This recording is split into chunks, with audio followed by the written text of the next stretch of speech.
content creating gue yang awalnya dulu lebih deep ke market ya. Sekarang gue udah mulai agak shifting nih buat yang surface level lah. Betul. Supaya orang-orang yang baru mau mulai crypto, mau mulai forex, itu mereka bisa ikutan, bisa ngerti. Karena Indonesia ini salah satu negara yang kriptonya itu regulatednya lumayan bagus ya. Karena kan mungkin belum semua negara yang udah adopsi full kripto. Jadi kalau misalkan lu orang saham, terus mau masuk ke kripto, pasti kan lu nggak mungkin cuma analisa dari projectnya, lu nggak mungkin cuma analisa dari chartnya, tapi lu lihat siapa orang di baliknya. Kalau misalkan nggak mau ke Bitcoin, ya kalian analisa H-bar. Ya, karena H-bar itu bener-bener nyata, makronya ada dan juga backingannya ada. Halo, balik lagi bersama Ngobrol Cuan.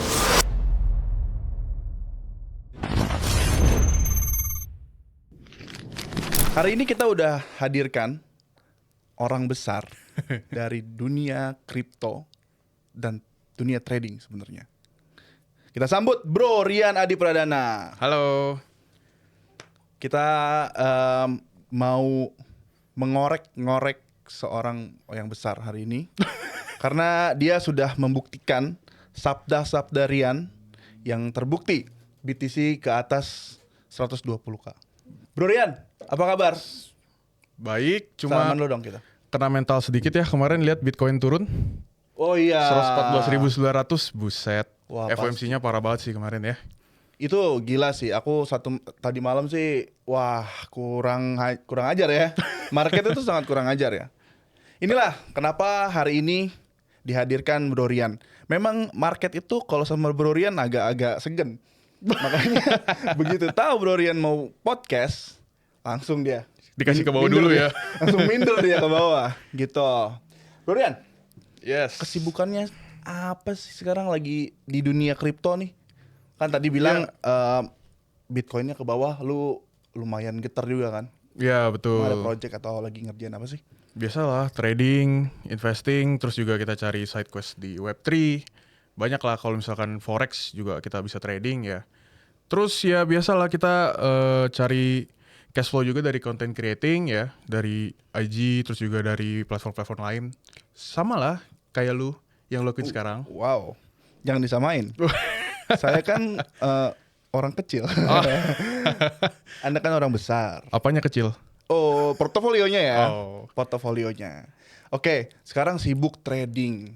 Gimana sih menurut pandangan Bro Rian setelah melihat kejadian tadi malam yang mana sabda lo udah bener nih kemarin. Tiba-tiba dia tidak melanjutkan siburan yang kita damba-dambakan itu dan dia menggocek kita lagi ke bawah.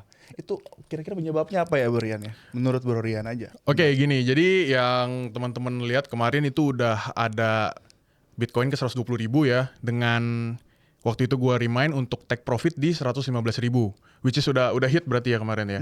Udah 120.000 kemarin gue sempet wanti-wanti untuk ya rebalancing portfolio karena target dari segi makro terus juga dari segi analisa big funds ya itu 120.000 udah ke hit. Jadi target upside-nya kalau misalkan kita bahas pakai log algoritmik yang sempat gue mention juga di podcast kemarin ya, itu 135.000 sampai 150.000. Cuma kalau kita lihat sekarang itu upside-nya cukup kecil ya. Misalnya let's say kita beli di 120.000 dengan target ke 150.000, which is 30.000 lah upside-nya ya. Sedangkan kita mau SL-nya tuh di mana? Apakah di 60.000 atau 70.000 ya? Kalau misalkan kita lihat pattern sekarang itu tendensinya udah ada arah ke bawah. Ya, dengan risk reward-nya berarti nggak terlalu seksi lagi. Kemarin di bawah 100.000 masih oke lah. Kalau misalkan sekarang kita mau cari long atau kita mau cari buy Bitcoin dengan upside yang kurang menarik, ya kita bisalah rebalancing ke market yang lain. Untuk sekarang nih ya, tadi kan si Bintang nanya, kenapa dia bisa turun? Mungkin orang udah pada take profit ya, karena kan udah daerah-daerah take profit dan juga udah hit target 120.000. Kalau misalkan ada bonus misalnya dia mau naik sedikit aja, 135.000 adalah good choice sebelum marketnya mulai turun. Kenapa? Karena udah ada tarif Trump ya kemarin ya. Tarif Trump jalan, terus juga kita bisa lihat berarti dengan kata lain, Amerika lagi kekurangan fiat atau kekurangan uang di peredaran ya. Kalau nggak, ngapain mereka ngadain tarif Trump? Itu Itu logical yang gua pikirin saat ini gitu. Ketika udah nggak ada uang yang masuk ke dalam Bitcoin, which is yang kemarin banyak yang bahas tuh ya, Bitcoin zero sum game, dimana kalau misalkan udah nggak ada fiat lagi yang masuk untuk inflow ke Bitcoin, ya harganya bisa stagnan bahkan turun. Kalau banyak yang take profit. Jadi view gua sekarang sih mungkin bisa ke 135.000, tapi chance untuk dropnya lebih banyak gitu. Guys, langsung di ulti. Seperti biasa, Bro Rian dengan sabdanya langsung kita di ulti, guys. Ditanyanya segini, dia langsung Betul. ulti dengan menjelaskan sebegitu detailnya menurut pandangan Bro Rian. Tapi kita disclaimer dulu ya. Ya, ini opini pribadi ya. Opini Jadi pribadi. bukan ajakan buat jual ataupun beli. Betul. Oke. Kayaknya udah cukup ya hari ini ya. Kayaknya intinya Baru sudah, 5 menit sudah tuh ya kena kayaknya ya. Karena sudah menjawab semua pertanyaan hari ini. Jadi gue udah boleh pulang nih. Boleh, sudah boleh pulang. Nggak, kita masih banyak ngobrol-ngobrol ya. Kita sekarang gali seorang Rian Adi Pradana. Jangan digali-gali lah, malu aku mas. Aku mau gali kamu loh, sebentar dulu nih. Kita gali dari sisi content creatornya Rian Adi Pradana. Oke. Gitu. Rian, konten-konten lu kan sekarang lebih banyak ke market update. Yes, Ya. betul. Sama paling ya tentang kehidupan lah. Kayak Tentang misalkan kehidupan. lu mau beli rumah gimana, atau enggak lu lagi nggak punya duit mau beli Bitcoin seperti apa gitu. Jadi content creating gue yang awalnya dulu lebih deep ke market ya, sekarang gue udah mulai agak shifting nih buat yang surface level lah. Betul. Supaya orang-orang yang baru mau mulai crypto, mau mulai forex, itu mereka bisa ikutan, bisa ngerti. Betul. Karena kalau misalnya kita bahas apa itu DCF, terus apa itu Bitcoin Mempool Space, apa itu Bitcoin Block, bla bla bla bla bla, itu orang nggak ada yang ngerti gitu Mereka ya. langsung ke stun duluan ya. Udah ke stun duluan, ini siapa nih? Gitu. Iya. Oh, that's why guys. Rian ini kontennya tuh pelan-pelan gue lihat lebih ramah lingkungan.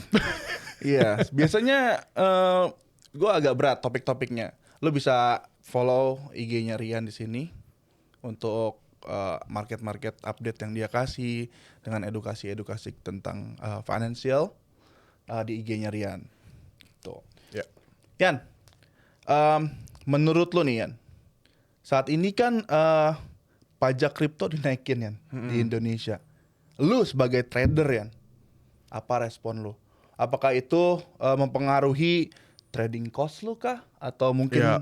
perhitungan lu sudah berbeda? Pasti dong. Pasti. Gimana, Yan? Kalau kita lihat ini kan pajak kripto udah mulai dinaikin ya. Pastinya costnya bertambah dong, nggak mungkin berkurang. Ya. Betul. Tapi di satu sisi itu bisa jadi hal yang positif. Kenapa? Kalau misalkan penerimaan pemerintah itu bertambah ya. Kalau misalkan dipakai dengan benar. Kalau dipakai dengan benar Ya, pemerintah, jadi kan ya tolong istilahnya banget. Kita para trader sudah menyumbang sepersekian persen. betul. Jadi ya dengan adanya modal tambahan dari segi kripto, dari segi market kripto, ya semoga kedepannya sih bisa menambahkan pemasukan pemerintah dan dipakai hal yang benar ya. Seperti itu. Tapi untuk kita sendiri pastinya ada ruginya. Betul. Karena yang awalnya let's say cost-nya 500.000 untuk misalkan kita jual beli Bitcoin, sekarang misalnya jadi 1 juta. Seperti itu. Cuma yang baiknya untuk kita ya, berarti kita nggak bisa sebentar keluar, sebentar masuk, sebentar keluar, sebentar masuk, seperti itu. Ya jadi istilahnya ya kita bisa lebih keep lah. Kita bisa keep kripto kita, portfolio kita tanpa keluar masuk. Ya. Karena kalau misalnya kita keluar masuk nih, ya berarti kan cost-nya jauh lebih besar, seperti itu. Menarik. Dengan tadi dikatakan semoga bisa menambah pemasukan negara kita dan juga Betul. bisa untuk mendevelop dunia kripto lebih Ya, oke betul. lagi di Indonesia, meregulasi dengan lebih tertata. Ya. Jadi lebih Karena jelas. Indonesia ini salah satu negara yang kriptonya itu regulated-nya lumayan bagus ya. Karena kan mungkin belum semua negara yang udah adopsi full kripto. Betul. Ya sedangkan di Indonesia sendiri ini exchange lokal ada ya. Pajaknya juga jelas, aturannya juga jelas. Jadi menurut gua di Indonesia itu adalah salah satu negara yang beneficial untuk masuk ke kripto lebih awal. Contoh lainnya apa? Kayak misalkan Indodex nih. Kalau kalian tahu Indodex itu didirikan, gue lupa 2014 apa 2013. Yang pastinya kita orang Indonesia udah kena akses duluan nih buat kripto ya. Jauh lebih cepat daripada exchange di luar. Karena exchange di luar tuh banyak yang baru muncul 2019, 2018, 2020 gitu ya.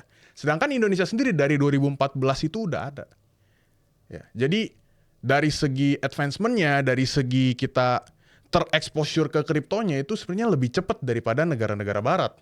Gitu. Jadi kalau misalkan pajaknya ada, ya gue jujur sangat mendukung dengan adanya pajak. Berarti pemerintah itu ikut andil ya. Oh ini kripto ini nih kita pajakin nih, berarti udah legal nih, berarti udah bagus. Sedangkan banyak negara lain yang masih abu-abu gitu. Oke, betul juga sih. Indodex itu 2014 ya, zaman dimana kripto masih Flintstone anjir itu ya. Betul. Ya kan? Masih siapa yang tahu kripto Siapa gitu yang mungkin tahu di Indo ya kripto? masih Iya. sedikit lah. Betul. Jadi kita mulai diperhatikan lah ya. Ya. Ya kan, trader-trader kripto itu sudah mulai ada bapaknya lah gitu. Ya kan? Iya betul. Sekarang sudah punya orang tua. Oke, menarik banget. Kalau sama Bro Rian tuh podcastnya sangat-sangat detail dan terperinci sih. Itu dia kenapa Sabda Rian tuh selalu works, karena dia selalu Amin. detail. Boleh nggak sih kita step aside dari BTC? Boleh. Oke. Mau bahas apa kita? Kita bahas yang di bawah BTC. Gak semua orang mampu beli BTC ya. Bisa semua orang mampu, cuman mungkin ada yang pengen di aset lain, di koin lain seperti Ya. kita ngomongin Ethereum yang tiba-tiba gua nggak tahu apa gua yang nggak update atau emang nggak ada apa-apa tiba-tiba ngepam hampir 4.000 nih Bro Rian. Lu Iya, denger betul. ada sesuatu nggak sih di ETH tuh?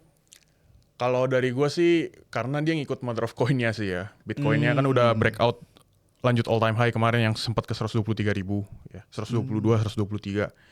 Menurut gue flow-nya adalah ketika si Bitcoin-nya udah pumping terus dia mulai koreksi ya. Karena yang gue lihat gini, ketika kemarin nih, ini data nyata ya. Ketika Bitcoin-nya pumping, ETH-nya nggak kemana-mana. Tapi setelah Bitcoin-nya koreksi dari 123.000 dari all time high-nya, dia turun ke bawah ya, balik ke 100 belasan ribu, itu ETH-nya langsung tung naik ke atas gitu ya. Berarti dengan kata lain, flow di crypto space itu masih sama. Pertama dari mother of coin-nya, ketika semua orang udah cuan dari Bitcoin, mereka tembak ke aset kelas yang lebih kecil. Misalkan kayak altcoin yang top 10. Kalian bisa lihat sendiri Solana, Ethereum, FX, itu banyak banget ya. Apalagi HBAR ya. HBAR kalau kalian lihat itu pumping juga cukup kencang bareng XRP ya. Karena mereka ini adalah koin-koin purba. Betul. Di mana kalau misalkan Bitcoin-nya udah sideways, mereka pump duluan. Ya. Jadi mungkin next story-nya ketika si Ethereum dan teman-temannya ini sudah mulai koreksi lagi ya.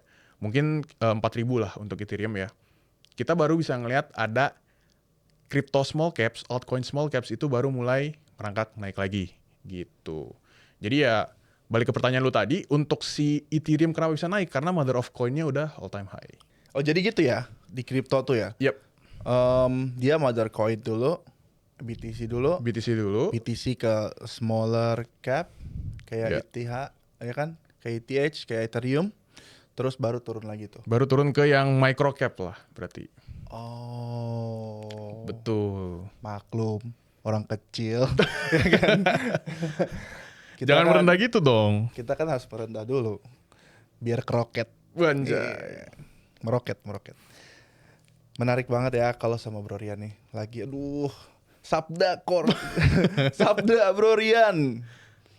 Hari ini Sabda untuk Bitcoin. Sabda untuk enaknya Bitcoin apa? Bitcoin udah benar terus. Coba dong.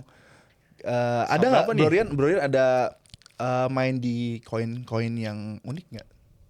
Ada sih, paling HBAR lah. HBAR. Karena HBAR itu kalau teman-teman yang udah ngikutin gue dari lama ya, dari bulan lalu, gue selalu mencuitkan HBAR ya. Dan kalian sendiri udah lihat dari lowest-nya itu di 600 perak di tahun lalu. Sekarang itu harganya udah pumping lagi, kemarin ke 6 ribuan, which is sudah kali 10 dalam kurang lebih 3 bulan tuh, dalam waktu 3 bulan. Dan untuk sekarang sabda gua, bukan bilang sabda gua ya, target, jangan sabda lah. Emang gua siapa? Gak apa-apa anjir. Lu kan ini crypto propet. Ya udah nih HBAR view gue sih masih naik ya.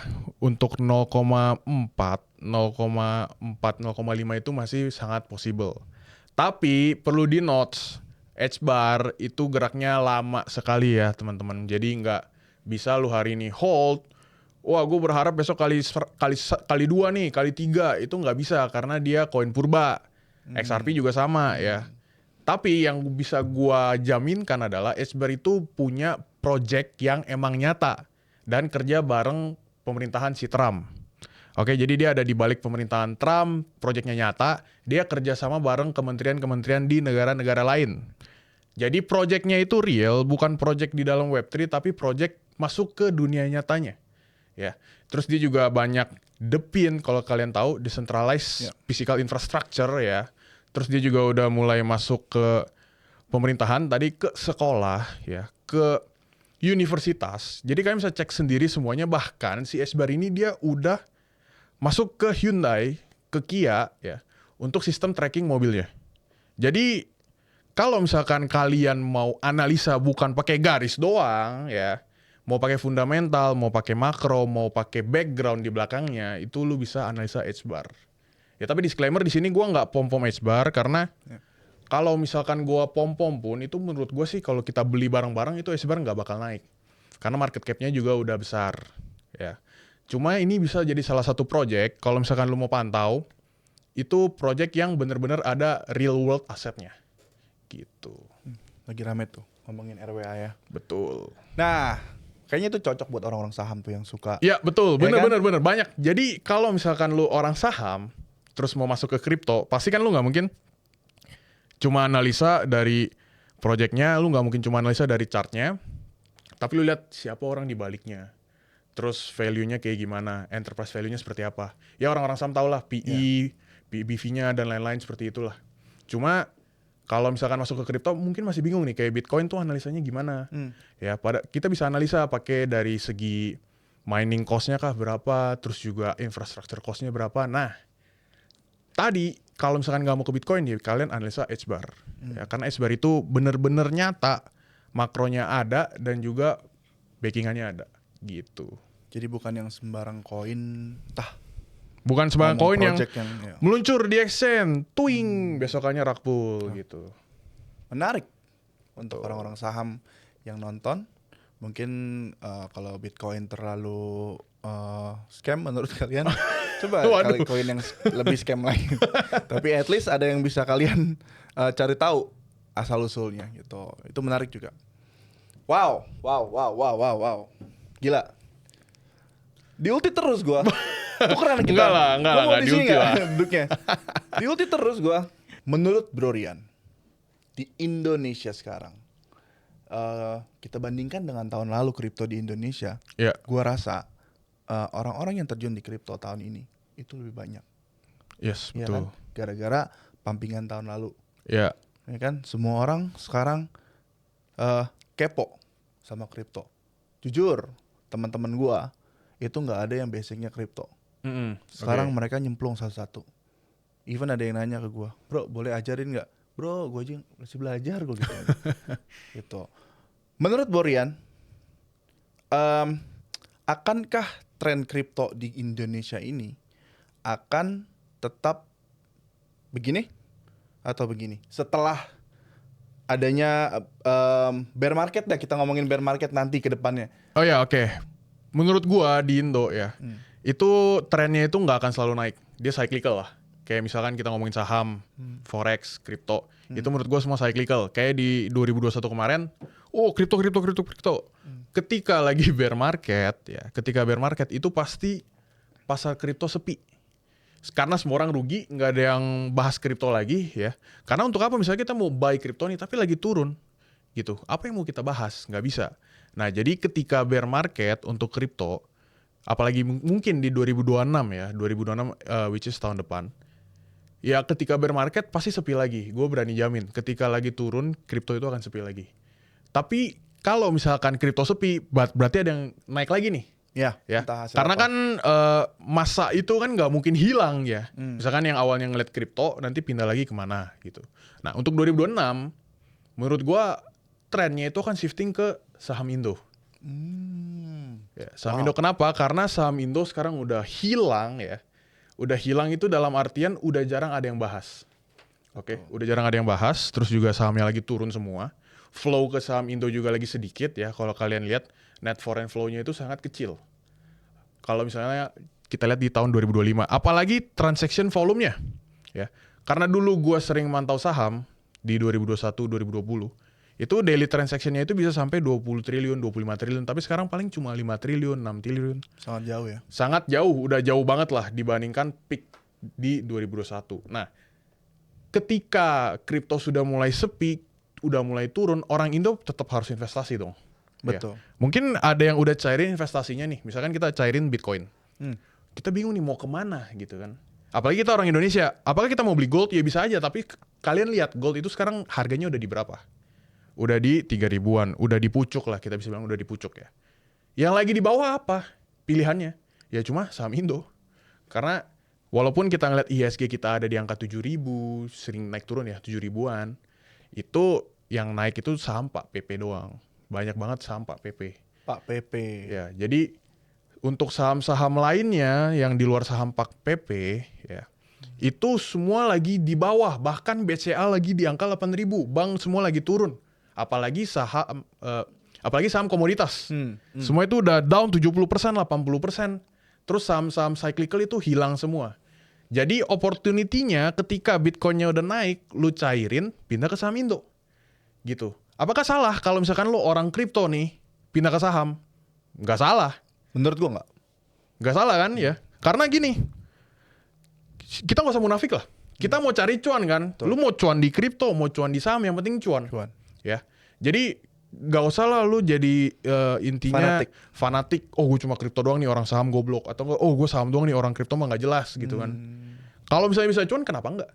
Gitu. Jadi menurut gua bear market nanti bakal begini dulu. Bakal begini ya. Bakal begini. Semua orang akan shifting Dulu ke saham Indo. ya. Atau enggak entah kemana lah, kita nggak tahu investasi yang lain apa. Baru setelah nanti mau halving lagi ya, which is 4 tahun lagi, 3 tahun lagi, barulah kripto booming lagi tuh di 2028 lah mungkin. Seperti itu. Kita lihat prediksi dari Brother Betul. Rian. Kita lihat sampai akhir tahun ya. Ya. Oke. Tadi gue udah mikirin satu pertanyaan, Bro Rian. Boleh. Pas lu lagi ngomong, cuman lupa. Karena gue terlalu serius mendengarkan sabda Rian, bro.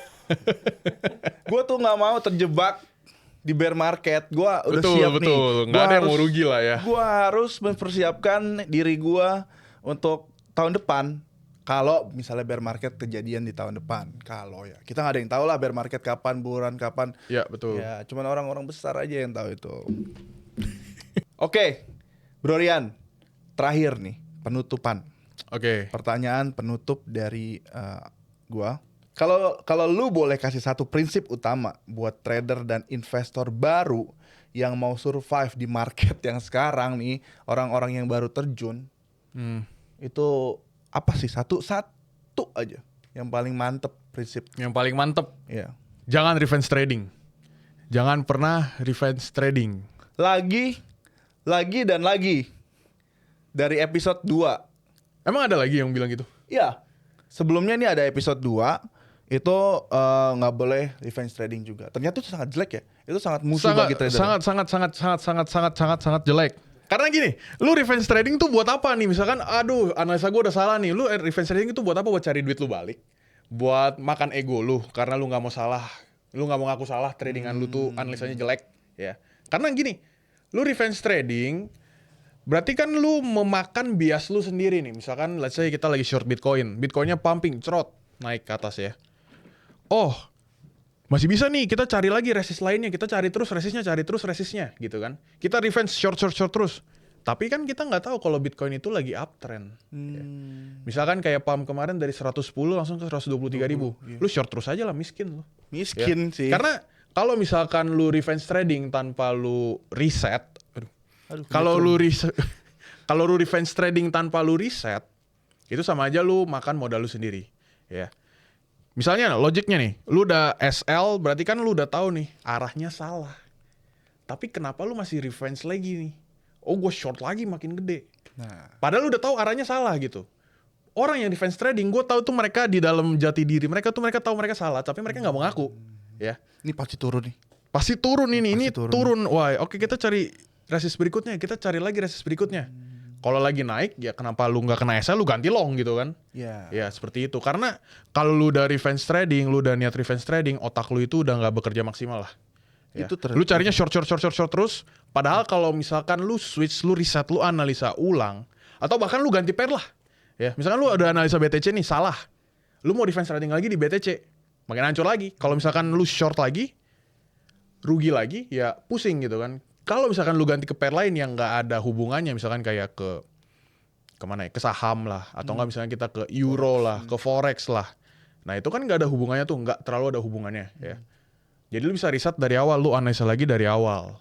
Jadi notes dari gua adalah jangan pernah revenge trading, apalagi revenge-nya di satu pair yang sama. Oke. Jadi kalau udah loss di sini nih, let's say lu udah loss 3 kali nih. Kan sesuai probabilitas kan lu nggak mungkin loss 13 kali kan. Chance-nya kecil banget lah. Nggak mungkin loss lebih dari 6 kali, 7 kali. Itu karena secara chance kecil banget. Ya udah kalau udah loss 3 kali, gantilah ke pair lain, lu trade seperti biasa. Gitu. Karena gue percaya banget sama statistika dan probabilitas di trading ini. Ya. Ketika lu udah salah, misalnya 3 kali, mungkin keempatnya chance lu untuk cuan itu jauh lebih besar dibandingkan sebelumnya gitu. Makanya trik trading gue adalah biasa pakai modal kecil dulu. Oh. Udah rugi, baru pakai modal gede ganti pair seperti itu. Wow. Masalahnya saya rugi. Habis. Nah, ini ada salah satu salah juga nih. Mungkin lu di trade keempat, kelima itu cuan tapi nggak lu TP. Itu saya sekali. Ya itu kan? sangat saya. Harusnya tuh semesta udah mendukung lu buat cuan nih, tapi nggak lu pencet TP-nya gitu. Semesta. Itu sering kejadian sih. Ya, betul. Terutama sama gue ya. Kalau kita, ya gue newbie trader. Itu gue udah cuan nih. Yaudah. Lupa di TP. TP-nya take picture. Dapat duit segini nih. Taunya dar. Ya, bener. Manyun lagi langsung. Karena ya gue juga pernah, gue setuju sama perkataan Suli ya. Yang pasti di market itu MC. Betul. Ya, karena ketika lu entry, pencet, jadi lu diemin, itu perlahan-lahan kemungkinan akan MC. Nggak mungkin lu TP kecuali lu pencet lagi gitu ya. Jadi kalau lu diemin itu udah pasti MC. Gitu. Wow. Kalau harganya naik gimana? Ya kan nggak lu TP gitu. Kalau nggak lu TP, harganya naik juga berarti belum kelar trade-nya. Seperti itu. Selesaikanlah tradingmu Betul. sebelum kamu tidur. Iya kan? Iya, Iya betul. kan? Banyak banget ya kalau udah kan, tidur. Banyak yang meninggal kan saat tidur kan. Floating profit malamnya pas bangun loh kok hilang. Banyak banget kayak gitu ya. Itu baru kejadian tuh semalam sama saya. Selesaikanlah tradingmu. Satu prinsip dari Bro Rian, jangan revenge trading. Dari Bintang, selesaikan tradingmu sebelum Anda merasa kantuk. Betul. Ya kan? Oke, seru ya. Part 2 ya. Boleh, bebas. Oke deh, kalau kayak gitu, terima kasih Bro Rian sudah datang ke podcast Ngobrol Cuan. Udah ngobrol-ngobrol, udah ngasih tips and trick tentang kripto, dicampur saham juga. Oke. Itu ilmu yang sangat-sangat mahal menurut gua. Gak bisa kita cuman cari di Google atau di ChatGPT. Gitu, kita harus orang yang sudah terjun langsung, jatuh di dunia itu, bangun di dunia itu, baru itu ceritanya valid lah gitu. Kita bisa percaya gitu. Bisa punya ada rasa apa ya? Oh, dia tuh udah ngerasain ngomong kayak gitu, gitu, dan dia relate. Salaman. Oke, thank you bos. Orang besar, terima kasih sudah datang. Terima kasih juga orang kecil. Oi, terima kasih. Nah, terima kasih orang besar. Oke, thank you.